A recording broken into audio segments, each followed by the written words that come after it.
So the recall on the 2015 as well as a few hundred 2016 R1s. I guess the problem is in the transmission, and the fix is going to cost Yamaha about $1,800 per bike. And I haven't heard how many bikes there are, but it's worldwide. So that's number one. The second recall is on the redesigned BMW 800.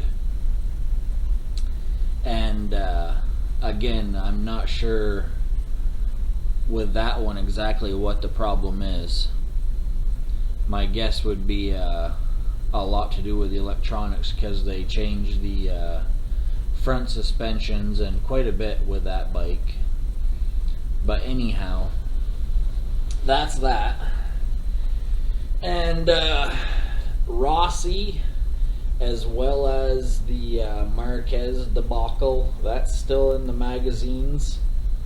And I guess quite a few sponsors have cut funding for Jorge and Marquez, some sort of gas gene, and some others as well. And Repsol canceled the party that they were planning for 2015. And anyways, that's still going on. They're calling it a black eye for MotoGP. Hayden, he's going to be going to World Superbike, so there's not going to be any Americans in MotoGP next year. The guy that won, that John Ray or however you say his name, he's going to be going to MotoGP racing for Honda. And he's coming. He was the champion for Kawasaki this year in World Superbike. So that's that. And I wanted to talk about the discrepancy, the huge discrepancy between what you see in the magazines and what you hear bikes are going to be actually producing for horsepower. You always hear the better numbers, when a new bike's coming out to go with the hype.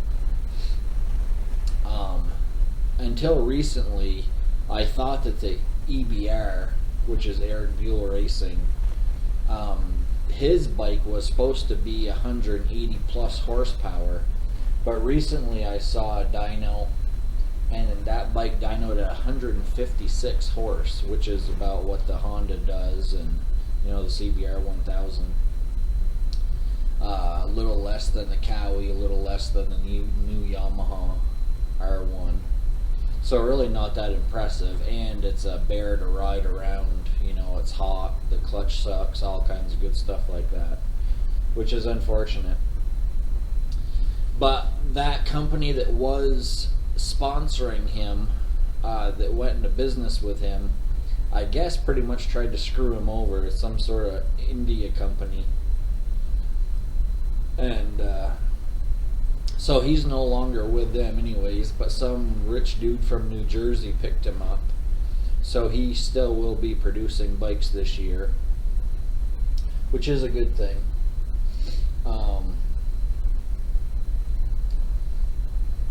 That's kind of the thing you get into when you get into, that MotoGP kind of stuff. Is that's a lot of the problem with the R1, is guys that don't really know how to ride are ruining the transmissions, and it can lock up and cause serious trouble.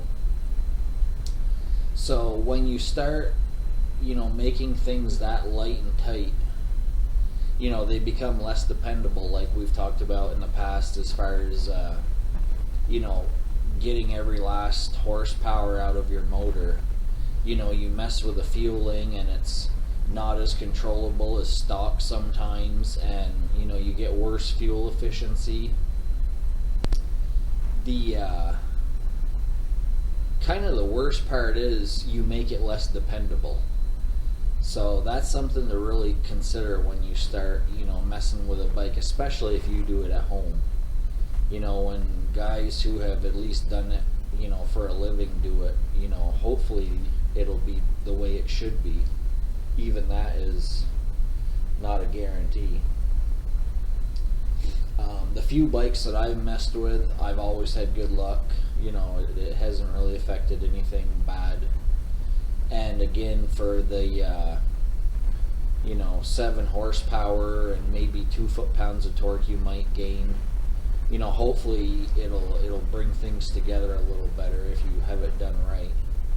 But 1,000, 1,500, some of the pipes alone cost over $2,000. So I'm just not sure it's really worth it. And like I said, putting the money into your own skills and keeping yourself safe and comfortable on a bike, I think that's where your money's better spent. And give a little shout out to the trikes. I hear people talk about the 3-wheel type vehicles a lot, and any rides that I've ever been in, they always play like a blocker role for the rear of the pack, and that's nice to have. Keeps it separated from vehicles and what have you.